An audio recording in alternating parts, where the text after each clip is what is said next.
and fly up to the stars. Or maybe be the first one to walk around on Mars. Or you could be a doctor and make your patients well.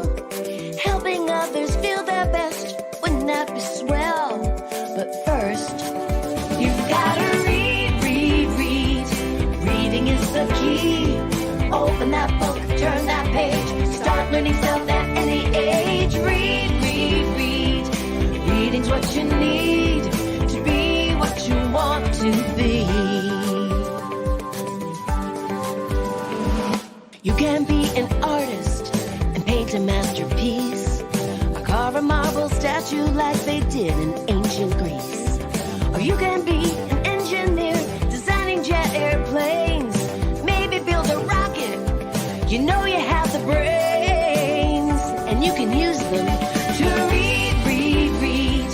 Reading is the key. Open that book, turn that page. Start learning stuff at any age. Read, read, read. Reading's what you need to be what you wanna be, what you want to be. Oh, you can be a scientist and make discoveries, like why the world is turning and what makes water freeze. Or math could be your specialty. Numbers can be fun. 10 plus 9 plus 8 plus 4 equals 31. That adds up when you read, read, read. Reading is the key.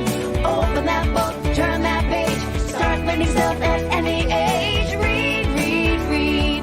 Reading's what you need to be what you wanna be, what you wanna be, what you want to be. And you can be anything when you read.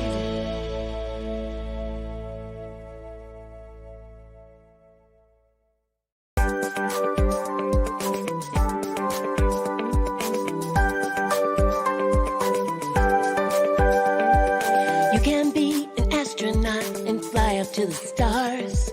Or maybe be the first one to walk around on Mars. Or you could be a doctor and make your patients well. Helping others feel their best, wouldn't that be swell? But first, you've gotta read, read, read. Reading is the key. Open that book, turn that page. Start learning stuff at any age. Read, read, read. Reading's what you need to be what you want to be. You can be an artist and paint a masterpiece, or carve a marble statue like they did in ancient Greece. Or you can be an engineer designing jet airplanes, maybe build a rocket. You know you have the brains, and you can use them to read, read, read. Reading is the key. Open that book, turn that page. Start learning stuff at any age. Read, read, read. Reading's what you need to be what you wanna be, what you want to be. Oh, you can be a scientist and make discoveries, like why the world is turning and what makes water freeze. Or math could be your specialty. Numbers can be fun. 10 plus 9 plus 8 plus 4 equals 31. That adds up when you read, read, read. Reading is the key. Open that book, turn that page. Start learning stuff at any age. Read, read, read. Reading's what you need to be what you wanna be, what you wanna be, what you want to be. And you can be anything when you read.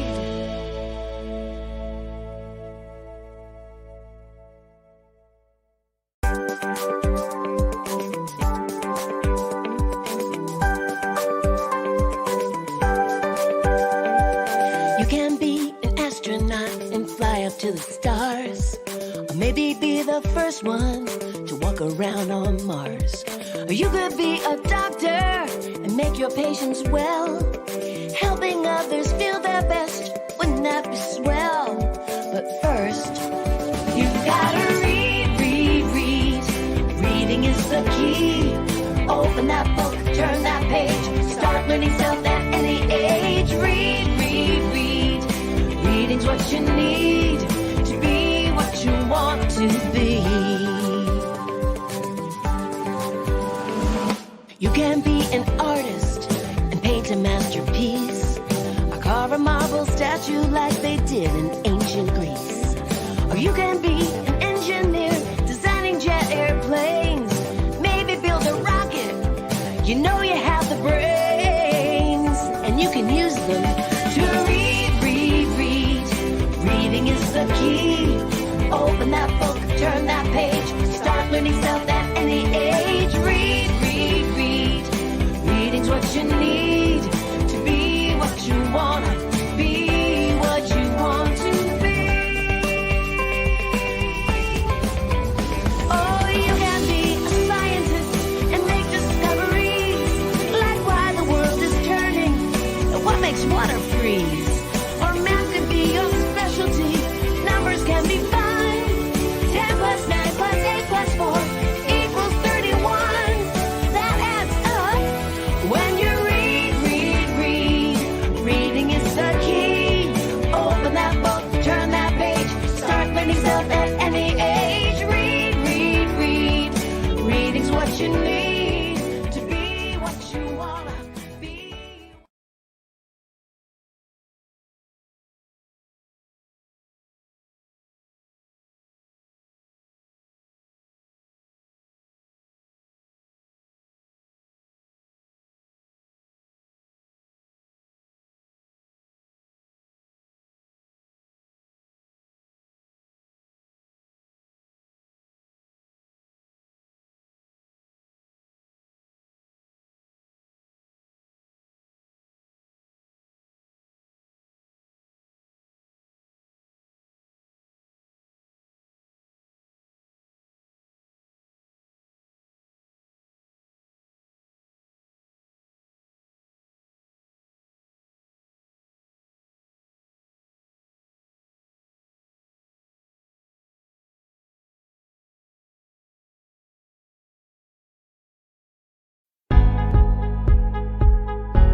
Hi, everyone. I'm Chris Evans. I'm a professor of English at Orange Coast College. Go Pirates!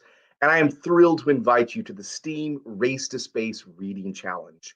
Just for reading some amazing books about science, math, engineering, coding, you can win some incredible prizes. You can go to the net tour the NASA Jet Propulsion Laboratory. You can visit the Discovery Center, Cube Center. You can have a question and answer with astronauts and so much more. But most importantly, you'll learn how math, science, technology benefits all of us. So join us today in this race to space. After today's event, visit our website and register for this amazing adventure. So let's blast off by talking to some inspiring writers, scientists, and artists. Let's first welcome filmmaker, author, environmental advocate, Philippe Cousteau. Philippe is a multi-Emmy nominated TV host. You've probably seen him on Shark Week. You've seen him on the Travel Channel's Caribbean Pirate Treasure, or maybe you've watched his other TV shows like Awesome Planet or Oceans. Philippe is here to talk about his book, Follow the Moon Home, A Tale of One Idea, 20 Kids, and 100 Sea Turtles. So Philippe, welcome. Chris, I'm delighted to be here. Thank you so much for having me. Oh, it's fantastic to have you here. Before we talk about your book, which I loved, by the way, I have to ask you one question. You have dived the ocean depths. You have swam with sharks and whales. What is the coolest thing you have seen in the ocean? That's a great question. There's so many different cool things I've gotten to see, but one of my favorites is watching baby sea turtles hatch and emerge out of their nest in the sand on the beach and crawl to the ocean. It is heartwarming, and they're so adorable. It's a very special experience because it only happens, during one season of the year, and you never know when those baby sea turtles in that particular nest are going to hatch. So you're very fortunate when you're able to witness something like that. Well, that's really what the premise of your book is, Follow the Moon Home. Can you tell us about Follow the Moon Home? What's it about? Well, Chris, I spent a few years living on the eastern coast of Florida, and had the opportunity to work with a lot of turtle scientists down there because there's a lot of sea turtle nests down there. And of course, sea turtles are these extraordinary animals. They've been around for hundreds of millions of years, since the time of the dinosaurs. And they're under threat from a lot of different factors. Of course, it won't be a surprise, but a lot of times it has to do with people. And one of those factors that we encountered in Florida a lot is that baby sea turtles, when they're born out of their nest on the beach, they need to get into the water as quickly as possible. Now, unfortunately, they can be distracted by lights in homes behind them, because normally baby sea turtles are attracted to the brightest light source. That's how they know to go to the ocean. And that is the moon reflecting off the water. And so they'll head to the brightest source of light. But if there's a house on the beach with big porch lights on all night long, like a lot of houses do, that's brighter than the moon on the ocean. And so the baby sea turtles go in the wrong direction and they die. So for me, having experienced and witnessed that, and then learning about different programs and projects, oftentimes that are started by kids in those communities to get people to turn the lights off, or to use red light bulbs, which the sea turtles can't see, in their homes, I was inspired to write this book, Follow the Moon Home, because my experience working with young people through my organization, Earth Echo International, has taught me that kids can change the world when they're kids. They don't have to, be grown-ups. In fact, kids are really the ones that inspire and change the world, much more in many cases than grown-ups. So I wanted to write that story because I was inspired by it, and I hope kids are too. Well, Philippe, that's one of the things I love most about your book, I must admit. The teacher, Mr. J, gets his class involved. Viv and her team, her classmates, they go to work, they solve a problem. And your book even ends with a letter to young activists. So what can all of our friends watching today do to protect the ocean, to protect the planet, to be problem solvers? So the story of the book is about Vivian, and that she is on the beach. She's just moved to this town, and she sees a baby sea turtle that didn't survive, that didn't make it. And a friend of hers explains why. And so she identifies a problem. That's the first step in solving problems. And it doesn't have to be sea turtles. You don't have to live on the coast. We see all sorts of problems in our communities. And so it's finding a problem and then being inspired to understand that you can do something about it, because you can. And then it's about creating a plan, talking to your friends and your family and your teachers, and really going through that process of realizing, okay, now what can I do? And I'm going to create a plan to actually do it. And then we're going to do it. And we're going to get the community involved. We're going to get our friends involved. So it's a testament to the power of young people, to the power of us when we all come together. And it's really a message about how any of us, all of us, no matter who we are, no matter where we live, can find challenges and problems in our communities, and we can help solve them. Well, Philippe, I loved your book. Art was amazing. The story was incredible. But I really loved the ending. The ending of that was so beautiful. Can you talk about how you decided to end the book? Well, I wanted to be, or I was inspired by experiences that I had of being able to watch these little baby sea turtles, head off and follow the moon, hence the title of the book. And to watch them go off into the ocean is and go and onto this magical journey that they're going to to experience for decades. I mean, these sea turtles can live over 100 years, and so knowing that some of the projects that we engaged in Florida would make sure and help ensure that these baby sea turtles were going into the ocean, not going backwards towards the lights, is a really inspiring moment. That these sea turtles will live for 100+ years because of the work that you did. Well, Philippe, I have one more question for you. I live in Huntington Beach, and as you know, we've just had a terrible oil spill. What do you say to the kids today? Like, what can we do about something like that to make sure our oceans are protected and we can swim and have a wonderful place to visit and a wonderful place to sustain life? Chris, I appreciate that question. When we think about everything from sea turtles, every single species of sea turtle is either threatened or endangered. Do we think to the big issues like, ocean health? and of course oil spills. I visited the oil spill down in Huntington, and I've seen many oil spills over the course of my life. I think, my recommendation to all of you is to recognize that it starts in your backyard, it starts in your community, and recognizing that when you see even a small problem about pollution or animals that need help or land that needs to be protected, or maybe a law that can get passed to help cut plastic in your community. Those kinds of things are campaigns and efforts that you can make and that you can take that have a real positive impact on the world. And that's what's going to solve this problem, is all of us coming together and all of us recognizing we can't sit back and expect someone else to fix the problem, that we have to be part of it. And that when we are part of it, it is the most exciting, empowering, wonderful thing. There's a lot of problems in the world. Even young readers, early readers that we work with, kids, they know this, right? And so we have the power to change it. You have the power to change it. And that's the message at the end of the day, is we don't have to just sit back and be worried about the world and anxious and afraid, or we can actually take action and solve problems and build a better world together. And that's a hopeful, wonderful, exciting thing we can all be part of. Well, Philippe, thank you so very much. I'm curious, have you read your book to your young child? Oh, many, many times. I've got a 2-year-old daughter, Vivian. We read, and actually, the name Vivian she's named after her in the book. So we've read that book many, many times. Well, enjoy that time. Read with her closely. Thank you. Every day. Thanks, Chris. Appreciate it. Philippe, thank you. Next up, we are joined by New York Times bestselling author Gabrielle Prendergast. She is an award-winning writer, teacher, designer, and she has some amazing books: Audacious, Capricious, Zero Repeat Forever, and Pandas on the East Side. Gabrielle will be talking about her wonderful book, If Pluto Was a Pea. So Gabrielle, welcome. Hi, There's it's nice the to be book. here. I'm thrilled. Oh, it is so wonderful to have you here. So I have to begin my questions with this. Have you always loved astronomy, space, planets? How did you get interested in this topic? I have always loved planets. I've loved looking through telescopes. And, I'm a science fiction author, so space and all the possibilities of space travel have always been very much in my mind. Even when I was a kid, I was really into Star Wars and Star Trek and all that kind of stuff. So I've always loved the planets. This book actually came about around the time that Pluto was demoted to a dwarf planet. And my daughter at the time was, I think she might have been 7 or something like that. And she was really affronted that Pluto had been demoted.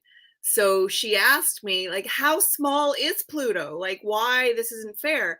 And so I said, well, if Earth was like, say, a golf ball, Pluto would be the size of a pea. And that's where the book came from, If Pluto Was a Pea.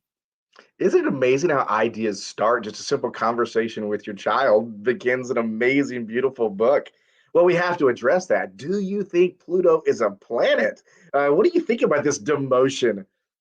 Well, I think it's really a shame because I think it would have been much more exciting if they had promoted one of the other Kuiper Belt objects, like Eris, which is actually a little bit bigger than Pluto. The news that day, new planet, would have been just much better than forget about Pluto. So it's all a little bit arbitrary, right? I mean, they do have obviously rules for what qualifies as a planet. But I think the opportunity to make the world understand that the solar system is not limited to what we know. So when growing up, I was like, there are 9 planets, right? And that's just kind of accepted. But the truth is that we don't know that much about what is beyond the orbit of Pluto. And we might be surprised by what we find as we explore more. To me, that's more exciting. So I still think of Pluto as a planet. I do as well. That's the way I learned it. I'm curious, you so beautifully explain the size of Pluto in your book. Can you give us some of the comparisons that you make for the size of Pluto to give us context? Well, I think one of my favorite is probably the most important is to understand how big the sun is in comparison to Earth. So, in the book, it's described as a tent that is about 15 feet wide. So if you imagine one of those sort of domed tents, a very large one for a family, and then another one on the bottom, you get this large sort of 15-foot wide sun, and then the Earth is a golf ball compared to it. And I think a lot of people, especially young kids, don't understand that scale. And then, of course, Pluto is this tiny little thing. So when I first was writing the book, I was thinking in terms of, a Volkswagen Beetle around that size. So sort of one stacked on top of the other, and this giant thing with a little golf ball, or even, the bigger planets. The Neptune is a grapefruit, right? It's still pretty small, or Jupiter is a beach ball, still pretty small compared to the sun. Beach ball or pea. What a comparison. Yeah. Gabrielle, you taught me something, and I must admit, I'm an English teacher. Pluto has moons. I had no idea. Can you tell me about the moons of Pluto? The moons of Pluto, I have them on my screen. Nix, Styx, Kerberos, and Charon. And Charon is the biggest one. So if Pluto was a pea, Charon would be like an apple seed. And I can't remember now. It's in the book. Nix and Styx would be too small would be like grains of sand. And here it is. Nix, Kerberos, and Hydra would be like grains of sand. And the smallest moon, Styx, would be too small to see. But they're still massive in terms of our understanding. So Pluto is the size of Brazil. If you wanted, everything's the size of Brazil. If you wanted to park Pluto on Earth, you would need a parking spot as big as Brazil. So Pluto's smallest moon, Styx, would be like the size of a town in Brazil. So it's still pretty big. It's not like Styx is like a human size thing. You could walk around on Styx. Gabrielle, I like to think we started a new book today. Comparison to Brazil. You'll have to find something there to write that new book. Well, sometimes people compare things to Texas too, but Brazil is much bigger than Texas. So Pluto would need to land in Brazil. Well, Gabrielle, I really loved your book, but I especially love the ending. Could you read those last few pages of your book and just talk to us about that? Sure.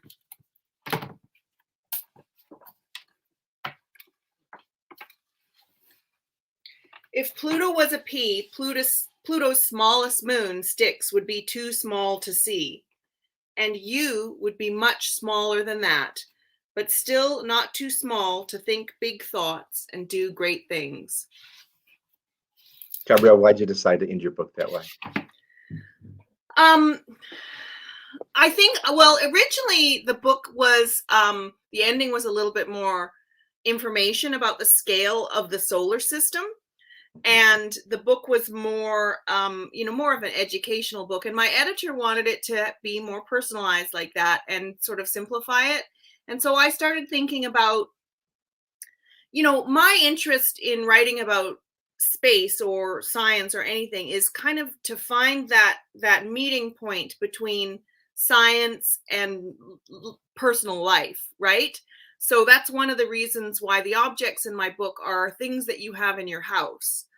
And so I wanted to bring it completely, full circle, right down to you. Like, who are you in terms of the scale of the planet? And also, this was like a little defense of Pluto at the end. Like, why did Pluto get demoted just for being small? Being small is not, it doesn't mean that you're not important, right? So that's kind of like both my little dig at the planetary scientists, but also like a little reassurance for the child reader who's reading the book that size isn't everything, right? So that's how I decided to end the book. That's what I wanted to bring it back to the personal. Well, Gabrielle, I think it brought a smile to my face when I read those last two pages. So thank you so very, very much. You're welcome. I want to welcome our last guest today, Lenora Todaro. She is here to discuss her newest book, Sea Lions in the Parking Lot, Animals on the Move in the Time of Pandemic. It was just published earlier this month, and it's really wonderful. So, Lenora, welcome. Hi, Chris. Thank you so much for having me here. No, thank you for being here. Your book begins with a question. What would happen if people all around the world stayed inside, away from the animals' habitats? Well, you discovered some pretty incredible things. Can you tell us about what happened? It's been an amazing unplanned experiment that is still going on, and scientists are still compiling data about many of the changes. So when cities or countries went on lockdown during the pandemic, cars were parked, boats were moored, airplanes were grounded, schools were closed, and scientists started to notice that the air began to clear up and the water began to clear up. And then scientists noticed that animals began expanding their habitats, exploring a little bit further than they might have. And part of that is because there's so much development now that humans and wildlife are closer and closer together. So there has been a lot of habitat loss for a lot of creatures around the world. And this was so interesting because we could see how when we got out of the way and when we slowed down, animals began to thrive, many of them, in ways that were very reassuring. You featured 12 animals in your book. Which one was your favorite? Which one did you enjoy really exploring the most? Ooh, I'm such an animal lover that's hard to say, but I love the coyotes, in part because I've done a lot of writing about urban wildlife in New York City, and I grew up in the Bronx, and it was really exciting to me to find out that there were coyotes in the Bronx. Mm-hmm. And coyotes are mixed for some people, depending where you live. So I love the coyote story. I love the peepers, the frogs, up in Maine, because I like the sound that they make, and they're tiny. Oh my gosh, the flamingos are so beautiful, and the sea turtles, as Philippe spoke so eloquently about. Hard to pick, but those are some of my tops. It's interesting. For many of our viewers today, we see coyotes in Southern California everywhere. They roam through neighborhoods. We see them on the hillside. We see them in very urban environments, and they have thrived during this time. And Yeah. I too, by the way, I saw a coyote in Brooklyn when I was visiting there once before. So your experience is not unique. Yes, I know. Lenora, I love the artwork of your book. It was stunning. It was beautiful. Yeah. What are some of your favorite, pages that you have of artwork that just pop off the page because you have the story and the explanation of the animal, and then you have a single page of art every time. And every time you turn that page, it's amazing. Art is so beautiful. The artist Annika Siems is a German artist, and she was trained in scientific illustration. But she also has a sense of humor. So in some of the art, you'll notice little funny jokes. So for example, when you open the sea lion spread, you see the sea lions pressed up against a shuttered store, which is from a real image. All of these stories are based on true events. But she put a little sign above the sea lions that has a fish on it. And it's so funny because, of course, I'm sure in California, you know a lot about sea lions. They do like fish. And I found that so funny. And in the peepers spread, in the frog spread, you see one little peeper, this is on the page with the text, looking up, and there's a little tiny insect up at the top. And the peeper has the funniest large eyes. I think her sea turtles are gorgeous. Yes, there they are. They're on the clothesline with a mask. So she put a mask in periodically, which I also thought was funny. I think my favorite, the lions. Oh, I love the lions. It's such a wonderful image. Laura, what can we do to continue to protect our animals now that the world has started to open up a bit more? How do we make sure we still protect them? There's a lot of things that we can do. A lot of things that we knew before. For example, curbing coastal development. so that our ocean life and sea life have a chance to breed safely. Turning lights down, which helps the turtles, as Philippe said, but also it helps birds. Here in New York City, we have a Lights Out program that's run through Audubon to try to turn the lights down when birds are migrating through. One thing that is happening around the world that I love is that wildlife crossings are being built. And one thing that we saw during lockdown is that the numbers of animals that were killed crossing the road dropped by almost 50% in some areas around the world. So how do we keep having that good success? Well, one way is building these wildlife crossings or tunnels. There are toad tunnels and elephants underpass and monkey bridges and all sorts of amazing natural architecture that's helping protect animals. And in terms of things that we can do in our own backyard, if someone has a backyard or has some outdoor space, planting a butterfly garden is a wonderful way to help monarch butterflies when they come through. On the beaches, when sea turtles are hatching and when piping plovers are hatching, if we rope off the beach during the breeding area, there's a significant improvement in success of survival rates of turtles and birds. And I think, again, we have to think about, and a lot of people are thinking about this, how to just live more modestly. Do we have to take an airplane everywhere? You know, can we ride a bike? Can we not use those plastic bags?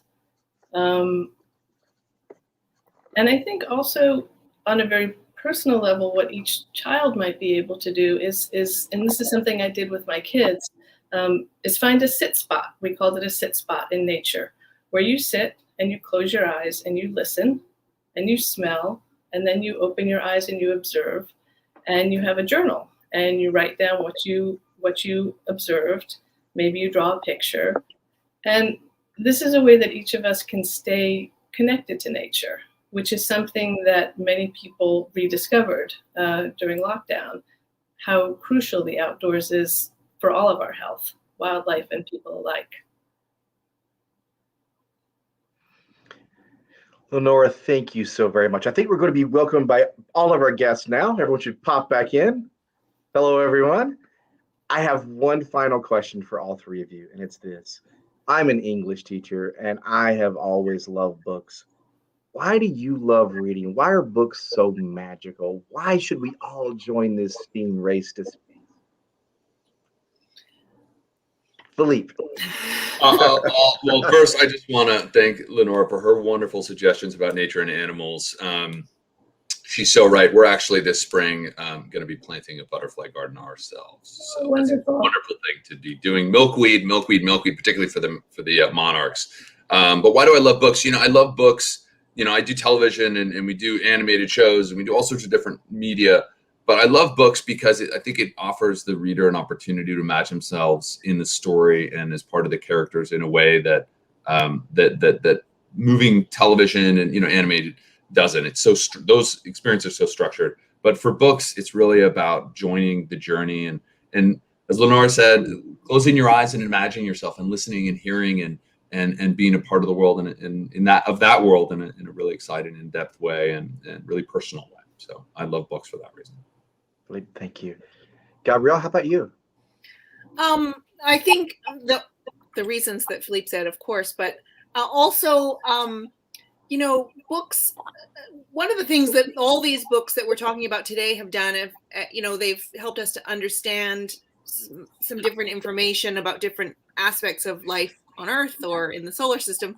But it goes beyond that with these books and with all books, is that it helps us to empathize with things that are more distant from us. So my book is about empathizing with Pluto, I think, a little bit, but also, giving perspective on who you are in the solar system. That's kind of what I'm trying to get at.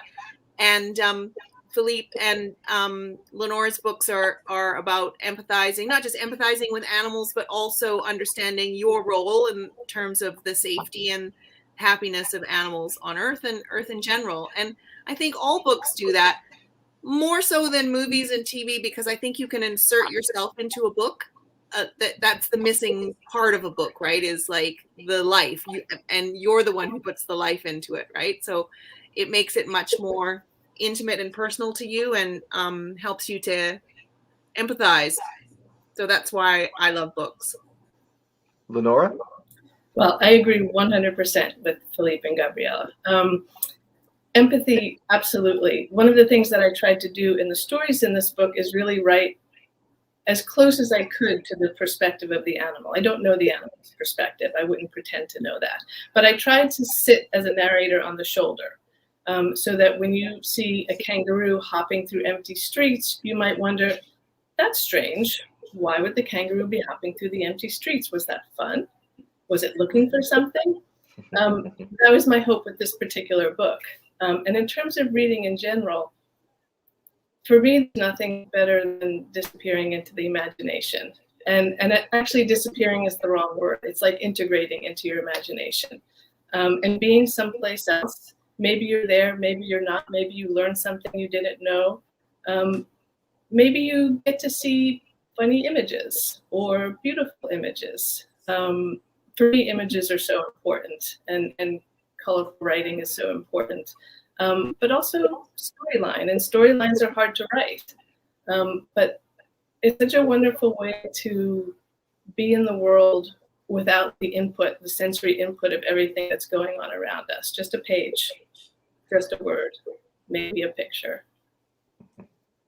Well, I'm excited for our young viewers today because, again, everything says to us we're reading more. This crazy, terrible time with the pandemic, we opened up more books. We learned more about our world, and as all three of your books also show, we learned also ways that we can make this world a better place. And I think that's so important.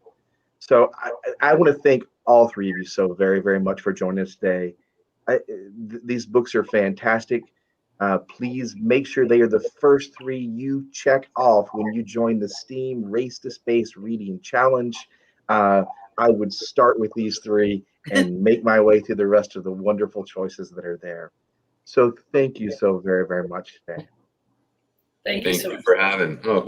Thank you. To participate in the S.T.E.A.M Race to Space Reading Challenge, open up a browser window and type in www.readsteam.org. Then choose Reading Categories from the menu and click on the category that best fits your reading level. On that page, you'll find your reading goals, prizes, and book recommendations to help you discover the exciting world of science, technology, engineering, art, and math. You'll also find the registration button, which will take you to our Beanstack page to register. Thank you for watching the S.T.E.A.M Race to Space Reading Challenge. To participate in the S.T.E.A.M Race to Space Reading Challenge, open up a browser window and type in www.readsteam.org. Then choose Reading Categories from the menu and click on the category that best fits your reading level. On that page, you'll find your reading goals, prizes, and book recommendations to help you discover the exciting world of science, technology, engineering, art, and math. You'll also find the registration button, which will take you to our Beanstack page to register. Thank you for watching the S.T.E.A.M Race to Space Reading Challenge.